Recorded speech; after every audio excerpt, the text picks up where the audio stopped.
¿Cómo están? Buenas tardes, un placer saludarles. Estamos ya en jueves 28 de octubre. Un placer para nosotros llegar hasta sus hogares y saludarles, por supuesto. Compañeros, ¿cómo están?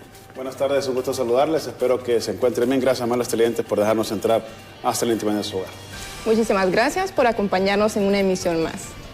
Vamos a elevar, Emily, una oración a nuestro Dios. Padre, te agradecemos por un día más. Te damos gracias, Señor, por nuestras familias, por todas las personas que nos están viendo en este momento. Te pedimos, Padre, que pongas tu mano sanadora sobre todas aquellas personas que están enfermas. Señor, te pido que guíes a cada gobernante de nuestro país, que las próximas elecciones, Padre, sean legítimas, sean reales, Señor, para que este país pueda tener un mejor camino y un mejor futuro. Gracias, Señor, por la vida, por todo lo que nos das, Dios mío. Bríndanos la inteligencia, bríndanos el conocimiento para seguir adelante y nunca apartarnos de tu camino, Señor. Amén. Amén.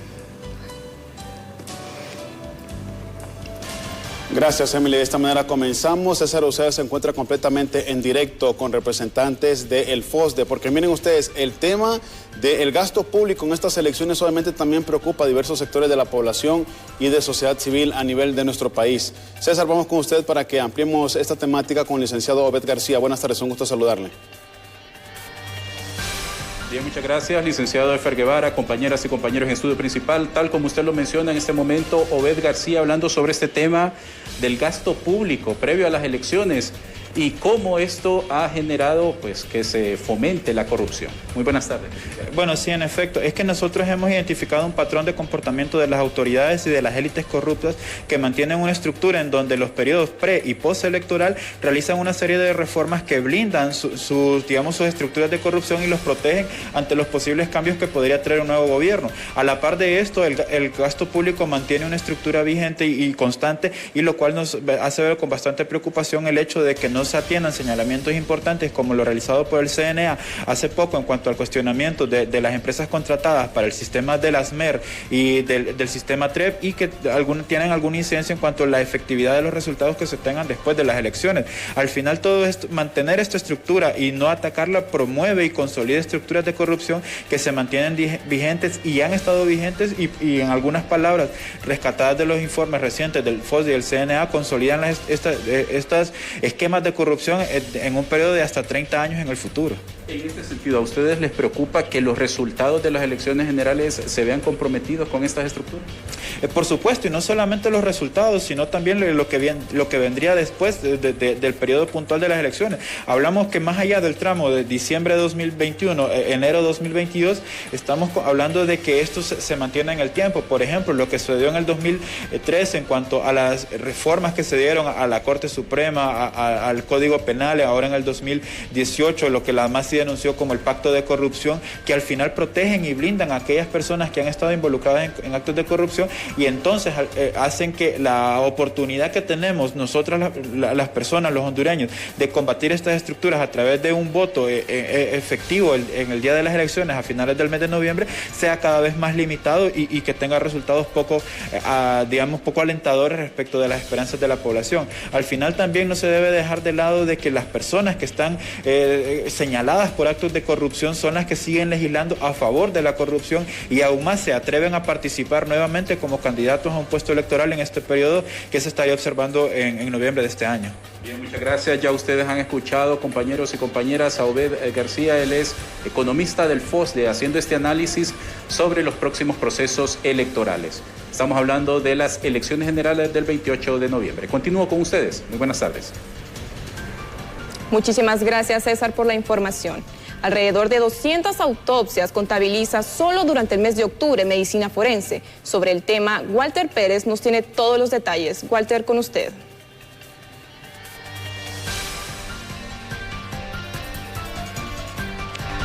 Gracias, compañeros. Me acompaña la portavoz de Medicina Forense, la licenciada Isa Alvarado, ya que las cifras son impresionantes. Más de 200 autopsias se han realizado solo durante el mes de octubre, licenciada.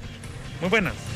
Buenas, así es, pues en lo que va del mes de octubre, del 1 de octubre al día de hoy, el Departamento de Patología Forense ha realizado más de 200 autopsias médico-legal, de las cuales 28 pertenecen al sexo femenino, el resto pues al sexo masculino.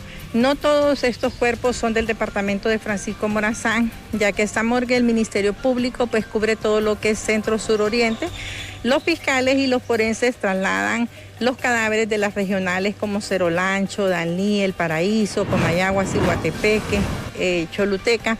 Todo lo que cubre Centro Sur Oriente, estos cuerpos son trasladados acá para que los médicos forenses les practiquen su autopsia médico-legal y en su momento determinen cuál fue la causa y manera de muerte de estas personas. ¿Y estas muertes han sido violentas o por diferentes causas? Así es, todas las muertes que ingresan a este Centro de Ciencias Forenses son producto de muertes violentas, ya sea homicidios, accidentes de tránsito, accidentes domésticos, accidentes de trabajo, suicidio. Todas estas muertes están calificadas por los médicos forenses como muertes violentas.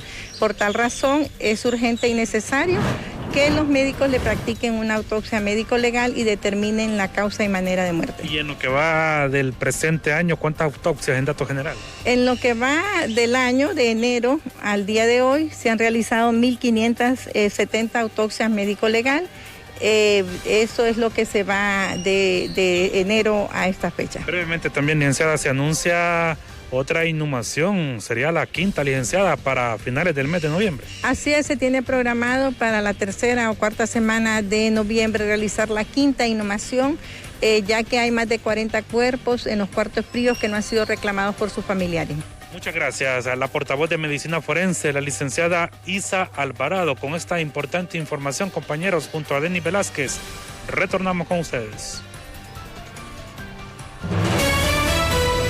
Walter, buenas tardes, gracias por su informe. Por otro lado, las autoridades del partido Vamos esperan que la implementación de los lectores de huellas dactilares le den más transparencia a las elecciones generales y que los partidos tradicionales acepten los resultados, ya que si no lo hacen, de nada servirá haber invertido miles de millones de lempiras en las elecciones generales. Esto va a ayudar también a la capacitación de las personas que van a estar, de los diferentes partidos políticos que van a estar en representación en las mesas electorales, según ya lo que establece la ley. Y esto va a venir a ayudar también a que los resultados que se den sean veraces y que sean más pronto de lo posible, para no crear incertidumbre en la población hondureña, no crear esa zozobra que hemos vivido en estos dos últimos procesos de la democracia de Honduras. Y hoy esperamos que con esta empresa de la TREP y con los lectores dactilares podamos tener unas votaciones, unos resultados transparentes y pegados a la realidad, pegados a la voluntad del pueblo hondureño. ¿Esperas que esta tecnología sea para bien, no para mal? Esperamos que sea de esta tecnología que sea para bien y que no podamos tener resultados o que vaya después postelectoral. Siempre en temáticas electorales, el candidato a la presidencia por el Partido Liberal, el abogado Gianni Rosenthal, presenta su plan de gobierno para estas próximas elecciones. Madeline Chavarría está conversando con él a esta hora de la tarde y nos da más detalles precisamente de cuáles son las acciones que tendrá el abogado si llegase a ser el primer mandatario del país. Madeline, con usted, buenas tardes. Buenas tardes, compañeros. En este momento me encuentro en la Cámara de Comercio e Industria de Honduras, donde en este momento el candidato a la presidencia por el Partido Liberal, Gianni Rosenthal, muestra su plan de gobierno. Escuchemos. Que consiste en una aportación de 1.500 lempiras mensuales para cada hondureño. En el primer año, 3 millones de hondureños. Y después ir creciendo hasta que lo puedan recibir todos los hondureños con el único requisito de tener cédula de identidad. No hay más requisitos para poder recibir este bono. Significan 18.000 lempiras anuales por persona. Es un concepto popular internacionalmente que se está implementando en varios países con éxito, diseñado por economistas de clase mundial, ganadores del Premio Nobel de Economía. O sea, no es un invento que lo hemos hecho aquí en Honduras, sino que es algo que funciona en todo el mundo, que es el capitalismo más moderno que hay, en el sentido de que permite que aumente el consumo, que haya desarrollo, que haya prosperidad en los pueblos más recónditos de Honduras y también pues que aumente bastante el circulante en la economía. Y por supuesto pues el otro pilar de los ejes es la transformación económica de nuestra economía, que hoy es una economía de consumo interno, convertirla en una economía de exportación en fases, como hemos explicado, anuales, con una primera fase, el primer año de aumentar exportación de productos agroindustriales, el segundo año la exportación de manufactura ligera, el tercer año de servicios tecnológicos y, por supuesto, durante los 4 años promover fuertemente la industria del turismo. Así que esos son a grandes rasgos los principales temas de nuestro plan de gobierno que vamos a estar presentando este día. Y con esto... Bueno, compañeros, estas fueron las palabras del candidato a la presidencia, Gianni Rosenthal, que en el día de hoy pues muestra su plan de gobierno para estas próximas elecciones generales. Con cámara de al Cerro, para BTV les informó Madeline Chavarría. Octubre es el mes menos mortal de la pandemia. Esta y más información al volver.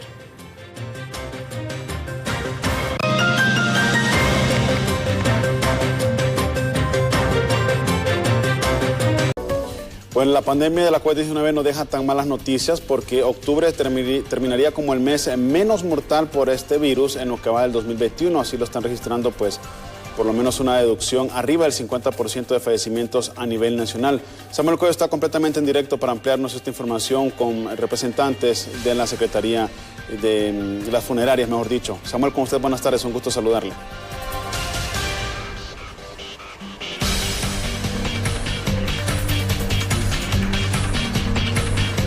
Así es, compañeras y compañeros en el estudio, en la capital de la República, a toda la audiencia que nos ve por la pantalla de Impacto BTV Meridiano. Me encuentro con el licenciado Jesús Morán, él es el secretario a nivel nacional de la Asociación de Funerarias de nuestro país.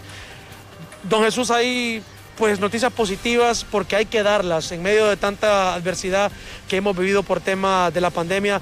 No podemos negar de que las muertes se han reducido. Usted nos va a brindar un poco más de detalles, pero también va a venir usted con el mensaje de que no debemos confiarnos. Muy buenas tardes. Muy buenas tardes, Samuel. Gracias al teleauditorio de BTV Impacto Noticias. Efectivamente, mire, al 25 de octubre presentamos un 52 o un 53% de descenso en los fallecimientos por sospecha de COVID-19. Llevamos apuntados 703 fallecidos. Creemos que vamos a cerrar ahí por los 850. Esto va a representar el 50%, 51 o 53%. Menos en relación a los meses anteriores. Ahora, la moraleja de esto y el mensaje de esto es, este es el tercer valle que nosotros tenemos desde que empezó la pandemia. Tuvimos uno el año pasado, otro a principios de este año, y estamos teniendo nuevamente un valle en estas alturas del año. El punto es que no podemos confiarnos, el virus no se ha ido, el virus está ahí latente. Hay nuevas cepas, ya surgió la Delta 2. Hay confinamiento en China, en algunas ciudades de China, hay confinamiento en Rusia, hay confinamientos en Alemania y en Inglaterra, que son países desarrollados cuyo porcentaje de vacunación es mucho más alto que el nuestro y han tomado la decisión de confinar algunas zonas de sus países.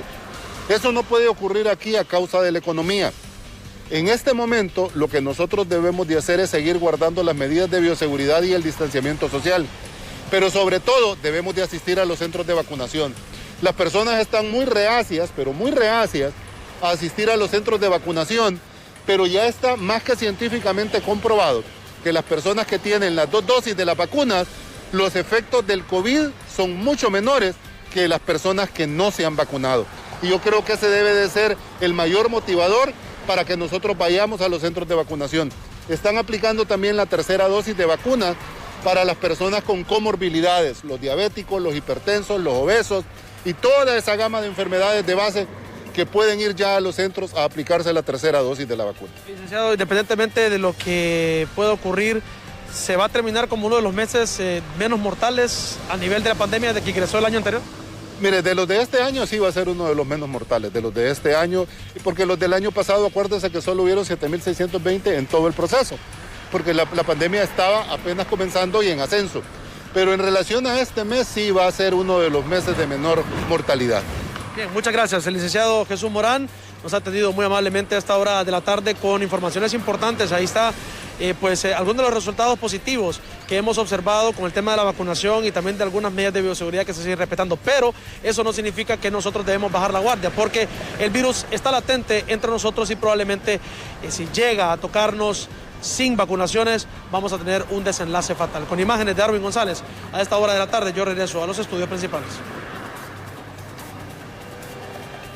Muchas gracias, Samuel, por la información. Médicos suplican a la población renuente que se vacune como un acto de responsabilidad para terminar con la pandemia.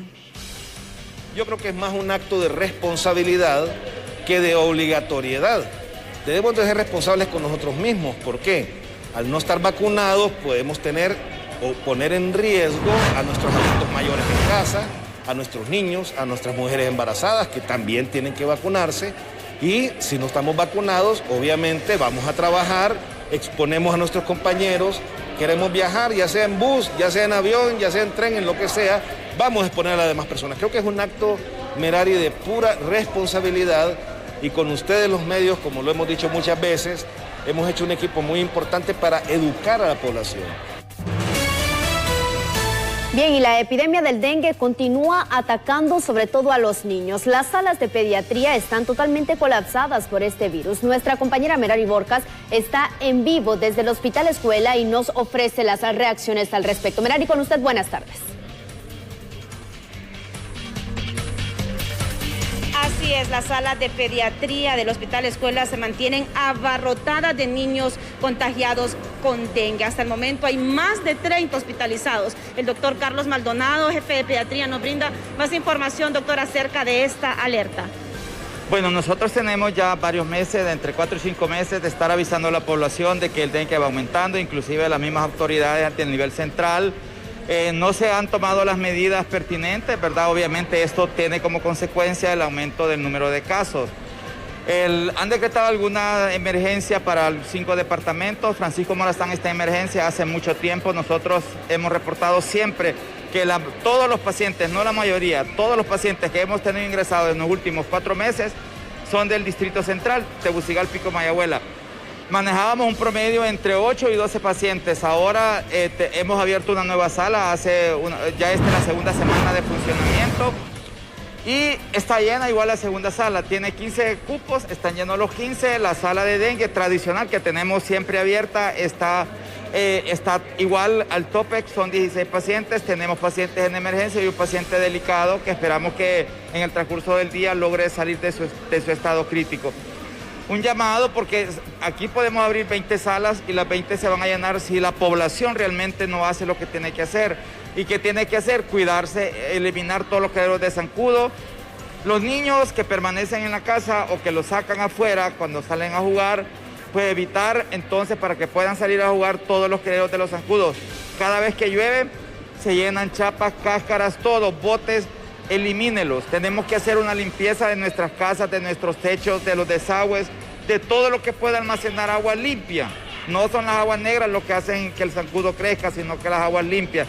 Entonces, un llamado a la población que acate las sugerencias que dan los medios, que dan el personal que trabaja en salud para evitar estar padeciendo del dengue. En esta época del año ya debería de haber disminuido nuestra curva y más bien va en aumento. O sea que es preocupante específicamente para nosotros aquí en el Hospital Escuela, porque aparte del dengue también tenemos los problemas respiratorios que en este tiempo también aumentan y que tienen también abarrotadas nuestras salas. Doctor, ¿cuál es la condición de salud de estos menores hospitalizados y también la forma tardía en la que están llegando? Uno está en estado delicado, los demás están con problemas pero controlados y muchos que... Esto es una evolución, cada semana nosotros damos aproximadamente entre 5 y 10 altas, lo que implica que la movilización de los pacientes es rápida, porque los médicos tienen mucha experiencia en manejo del dengue, entonces han logrado pues agilizar los manejos y la respuesta a estos mismos. Pero normalmente los pacientes vienen chocados y hay que ponerles un esquema diferente al que normalmente tenemos. Y eso hace que la estadía sea más prolongada. Generalmente vienen en estado crítico algunos y otros en estado grave, pero no para morir, pero sí vienen graves y que hay que poner atención, que tienen que quedarse ingresados de hecho. Estos solo son los pacientes que necesitan internamiento. No hablamos de todo el resto que vienen a consulta, que nosotros les decimos, si usted tiene un paciente que tiene fiebre, vaya al centro de salud, porque aquí le va a tocar esperar bastante porque las emergencias siempre están llenas también. Gracias al doctor Carlos Maldonado, jefe de pediatría, por ampliarnos la información acerca de la crítica situación del dengue, sobre todo en menores de edad. Recordemos que ayer se decretó una epidemia ya para el Distrito Central y 5 de las 6 muertes registradas son en menores. Con este informe retorno a los estudios. Gracias, Merari, por este reporte. Y luego de que la pandemia de la COVID-19 llegara a atacar fuertemente nuestra tierra, pues esta ha dado paso a que la epidemia del dengue también crezca y la misma comience a cobrar vidas. De la COVID-19 y tenemos una epidemia de dengue, para un poco diferenciar los términos. El problema que ha habido con esta cuestión es que tenemos un sistema de salud bien deteriorado, en donde cada vez es menos el personal de salud que tenemos especializado. Hay gente ahí, pero la mayor parte son activistas que no saben absolutamente nada de lo que es salud. Entonces es un personal que no me va a resolver problemas. Es un personal que más bien, al no estar capacitado, formado para una acción específica. El día de ayer se firmó un acuerdo histórico con Nicaragua por el cumplimiento de los fallos emitidos por la Corte Internacional de Justicia en La Haya sobre la delimitación de la frontera marítima del Golfo de Fonseca. Autoridades gubernamentales afirman que esto es un hecho histórico que marca la historia territorial de nuestra nación. Y es algo histórico realmente porque por primera vez Nicaragua, en acatamiento a la sentencia de la Corte Internacional de Justicia de La Haya, reconoce que Honduras tiene derecho soberano sobre mar en el Océano Pacífico, que son 3.148 millas a partir del centro de la Bocana. Ese hecho de que se reconozca ya mediante un tratado que Honduras ejerce soberanía es algo extraordinario, y sobre todo porque eso se va a traducir. Por otro lado, propietarios de centros educativos privados aseguran que con el inicio de la vacunación de menores de 5 años ya es el momento para regresar a las aulas de clase y así seguir o no seguir perdiendo la competitividad en nivel educativo en Latinoamérica. Nosotros creemos que es urgente porque ya este año ya se perdió, pero no vemos ninguna planificación para el próximo año, ni tan siquiera una certeza de que los muchachos van a regresar a tener la educación mala que tenían antes. Ahora es mala, pero no tienen la presencia para consultarle al profesor. La semipresencialidad ya se está usando. Panamá regresó totalmente a clases. No están haciendo nada por crear un nuevo modelo educativo. Están enseñando, vamos a regresar a que enseñen lo mismo. Y eso es desastroso para el país. Hombre, el nuevo ser humano, el que no sepa programar sobre la red digital, la web, el que no sepa manejar robots, el que no esté en las plataformas, ese no va a saber nada y no va a poder sobrevivir. Y el gobierno y el Ministerio de Educación están paralizados, no ven esa realidad, no ven el futuro que nos viene. Imagínate los niños de las escuelas públicas que están todavía con Nacho. Entonces, ¿qué podemos esperar? Si no se hace un cambio inmediato, el próximo gobernante, que no le he oído nada a ninguno de los participantes, debe de tener en mente muy en claro que la educación es la única tabla de salvación. Importadores de varios productos aseguran que sentir alivio gracias a los esfuerzos del gobierno de subsidiar un 75% los costos de ingresos de la carga marítima, pues ayudará obviamente a sus finanzas. Estamos en medio de la crisis porque los precios aún siguen altos, pero el gobierno, como un alivio, un apoyo que ha hecho hacia los importadores, ha rebajado el 75% del impuesto, pero solo el flete que pagábamos anteriormente. O sea que realmente eso va a venir a ser un beneficio para el consumidor final a la hora de costear esos precios, ¿verdad? Pero a la hora de hacer la introducción vamos a tener un beneficio del 75% menos del impuesto sobre el costo del flete. Entonces eso quiere decir que a la hora de costear pues va a haber una rebaja sustancial en el costo final del precio. Okay. Todos dicen tener la receta definitiva, más de esto, poco de aquello. Pero al momento de disfrutar tu comida favorita solo hay una receta correcta: acompañarla con una Pepsi bien fría. Sí, con Pepsi.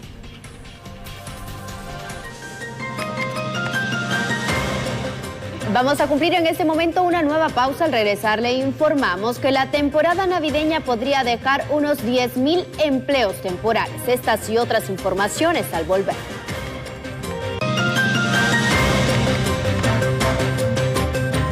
Walter Pérez dialoga a esta hora de la tarde con autoridades de Adecava sobre el posible aumento que se estaría implementando en algunos productos previo a la temporada navideña. Walter, buenas tardes, un gusto saludarlo una vez más con usted para que nos dé este reporte.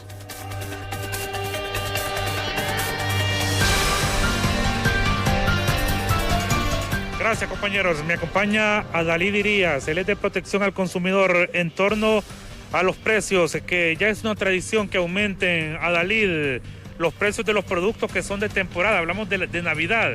¿Se va a realizar algún proceso para tratar de regular que no aumenten para esta Navidad? Bueno, nosotros ya en Adecava estamos ya sugiriéndole a la Secretaría de Desarrollo Económico que comiencen a trabajar el plan de previsión, estabilización y concertación de precios de los productos de Navidad, porque lamentablemente, o sea, recurrentemente todos los años nosotros los consumidores sufrimos los embates de estos incrementos severos. Por ejemplo, una rapadura de dulce que en este momento está a 22, 23 lempiras, llega arriba de los 35 hasta los 40 lempiras. Un cartón de huevos que en este momento está a 74 lempiras, 75 lempiras, a veces llega a los 90, ¿no? Una libra de carne de cerdo que en este momento está a 58 lempiras, a veces llega a 65 y hasta 70 lempiras. O sea, son incrementos en una gama de unos 30, 40 productos que en la temporada de Navidad se van al alza de manera temporal, ¿no? Y esto hay que regularlo a través de acciones preventivas, pero que lo hagan de manera anticipada, porque muchas veces vienen con un congelamiento de precios a mediados de diciembre, cuando ya todos los productos se han ido al alza y no tiene los efectos positivos. Por eso vamos a pedir una reunión para discutir este tema, para que por lo menos ya en la primera semana de noviembre se comience a trabajar con este plan de estabilización de los productos de temporada. ¿Qué autoridades se van a reunir? Con Desarrollo Económico, pero siempre pedimos una reunión al más alto nivel con la ministra María Antonia Rivera para discutir esto y poner en perspectiva. Ellos son los que toman las decisiones, pero Adecava es quien mide los impactos que nos generan en la temporada de Navidad estos incrementos severos. Muchas gracias, Adalid Irías, de Protección al Consumidor. Con esta importante información, compañeros, retornamos con ustedes. Muchas gracias, Walter, por ese informe. Según analistas, el próximo presidente de Honduras debe priorizar la economía del país para salir de la crisis. Kenia Chinchilla en vivo nos amplía la nota. Adelante, Kenia.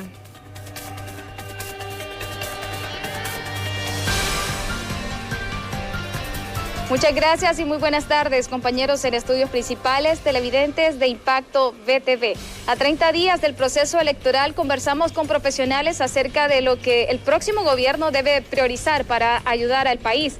Y de ello conversamos con el licenciado Rafael Delgado, economista y analista de la zona norte. Licenciado, difícil pregunta, pero ¿qué se debe priorizar para poner a Honduras a andar, como dicen, si es el sistema económico o otra? Son tareas inmensas las que va a tener el próximo gobierno, que no las va a poder emprender solos, sino que va a tener que ser en un espíritu de convergencia con todos los sectores sociales. ¿Por qué?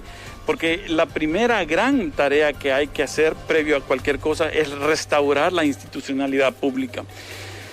Realmente los últimos 8 o 12 años de gobiernos han sido calamitosos para la institucionalidad pública. Se ha debilitado y no es porque no puedan ejecutar fondos, sino que porque los ejecutan mal, desenfocados, porque hay suficientes indicios de corrupción, de negligencia, porque hay autoridades públicas en todos los niveles comprometidas con el delito, con el narcotráfico, con el lavado de activos.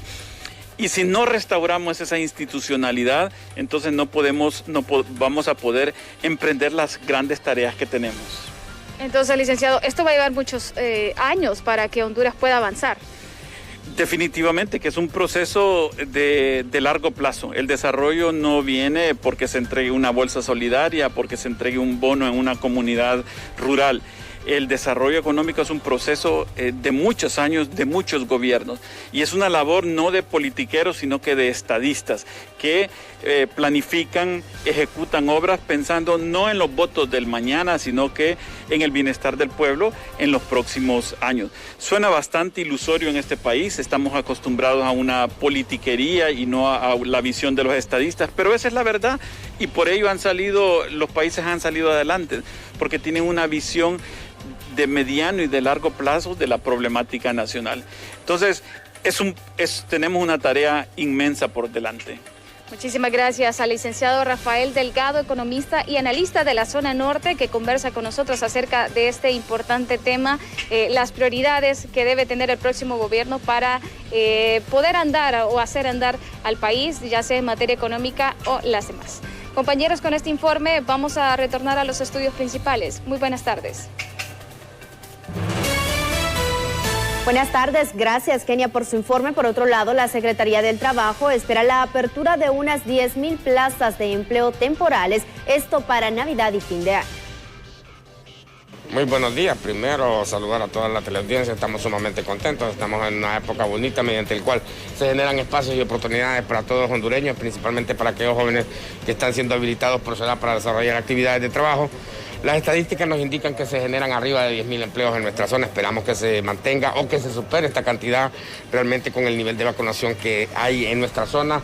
Estamos viendo el dinamismo del comercio que se está reactivando, la apertura, la ampliación de los horarios que realmente está generando esa mayor dinámica, esa mayor movilidad de dinero, está generando espacios y oportunidades para cada uno de los hondureños. Por lo tanto, invitamos a todos aquellos jóvenes que están siendo habilitados a que nos visiten, primero para conocerlos, identificarlos, orientarlos y de esta manera puedan tener espacios y oportunidades en las diferentes plazas que se generen en esta época navideña. Bien, precisamente el tema de las autoridades del trabajo que están indicando que Canadá, España están unidos precisamente actualmente junto con Alemania, pues dando oportunidades laborales de manera temporal a hondureños en el extranjero. Haciendo la firma de convenios con diferentes países, instituciones y hasta empresas que permiten entonces, como usted muy bien dice, que hondureños viajen por la vía legal a obtener una oportunidad de empleo en el extranjero.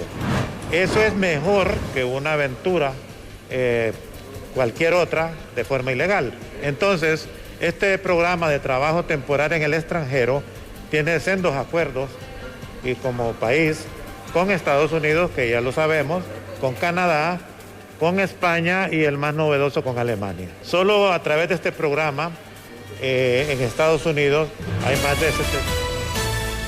El acoso laboral es una figura establecida en el nuevo Código Penal, pero este delito tiene algunas características, las cuales son una acción sistemática. Pablo Zelaya está en directo con expertos en leyes para obtener más impresiones del tema. Y se da dentro de los ámbitos. Ahora, hoy por hoy, los trabajadores pueden recurrir a las diferentes instituciones, como el Ministerio Público, presentar la denuncia al Comisionado de los Derechos Humanos, a la Secretaría del Trabajo. Hay una ley de inspección del trabajo, la cual regula este tipo de conductas y hace que faculta a la Inspectoría General del Trabajo a que realice las acciones inmediatas, tanto para sancionar a quienes están incurriendo en este tipo penal, como para proteger y a la víctima y que cese inmediatamente los malos tratos y degradantes a los que está siendo objeto esta persona y de las humillaciones que está siendo, como le digo, objeto. Profesionales del derecho manifiestan que es importante elegir a buenas autoridades y representantes de los diversos órganos contralores y fiscalizadores, puesto que la politización de estas instituciones genera mayor corrupción e impunidad en el país. Bueno, yo creo que lo que debe cambiarse es de autoridades y tenemos la oportunidad, el pueblo hondureño tener la oportunidad de hacer ese cambio generacional, cambio positivo a favor de la mayoría del pueblo hondureño este 28 de noviembre. Y como usted muy bien lo apunta, nosotros lamentamos que extranjeros tengan que venir a decir realmente qué es lo que está sucediendo al interno de nuestro país. y el señor Juan Jiménez Mayor fungió como vocero de la MASI, que estuvo aquí en nuestro país, coadyuvando esfuerzos para adecentar la justicia y para dinamizar la misma, enjuiciando a las personas que habían cometido actos contrarios a la ley. En su momento él manifestó de que se le obstaculizó poder judicializar muchas causas debido a cómo está diseñado y cómo está estructurado todo el sistema. Y usted... Vean ustedes qué contradictorio, porque mientras algunas instituciones, tanto privadas como públicas en nuestro país, afirman que es importante tener a Dios en el corazón, pues en miembros del Ministerio de Pasión por las Almas está protagonizando pues una protesta a las afueras del Instituto Nacional Penitenciario, exigiendo a dichas autoridades que se les permita llegar a los centros penales a hablar sobre la palabra de Dios.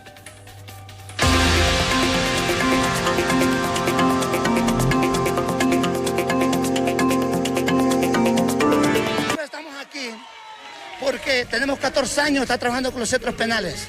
Toda esa gente que usted mira en el frente son hombres y mujeres que han salido porque la palabra los ha transformado. Pero nosotros hemos tenido un repudio con el sistema penitenciario que ya no los dejan entrar. En Ilama tenemos 2 años de no entrar. En La Tolva tenemos 2 años de no entrar. En Máxima, 3 años de no entrar. Ellos dicen que no quieren que entren, que no entren. Mi amado, pero ¿cómo mataron adentro en Máxima? Ya no es Máxima. De momento que muere un preso en Máxima, perdió credibilidad. De momento que en La Tolva muere un preso, ya no es Máxima. Entonces, ¿cómo entran las armas y no entra la palabra de Dios? Lo que ocurre en el mundo también es importante. A continuación, las noticias internacionales del día.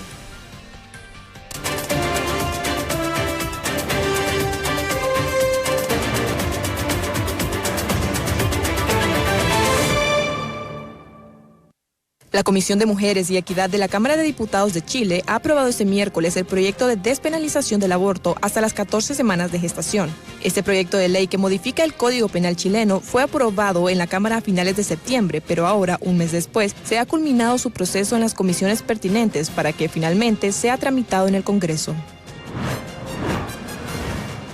La Organización Panamericana de la Salud aseguró que los niños no constituyen un grupo prioritario para la vacunación contra el COVID-19 en el continente americano y advirtió que la región todavía tiene un camino largo para inmunizar a los más vulnerables. Esto teniendo en cuenta que aún en promedio más de la mitad de los adultos mayores de América Latina y el Caribe no recibieron su protección completa, por lo que los grupos más vulnerables tienen un riesgo enorme de morir.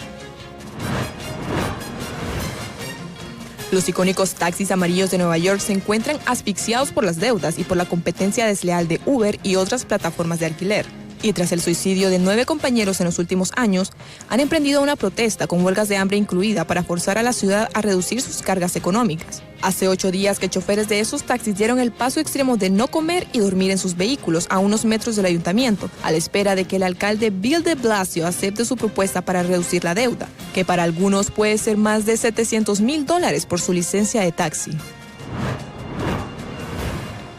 El Departamento de Estado de Estados Unidos emite el primer pasaporte indicando género X. Dijo que esperan ofrecer una opción en todas las solicitudes de pasaporte a partir de 2022.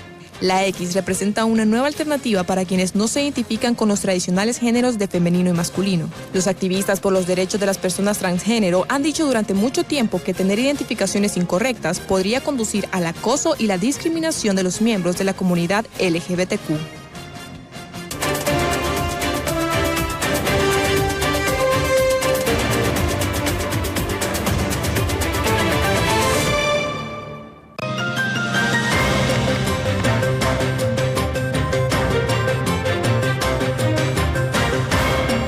Buenas televidentes, nos vamos. Será en punto de las 7 de la noche nuestra emisión estelar que los estaremos esperando.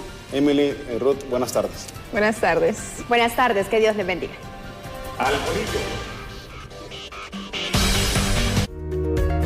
El siguiente programa es apto para adolescentes acompañados de un adulto. A continuación, El Sultán. En BTV somos todos.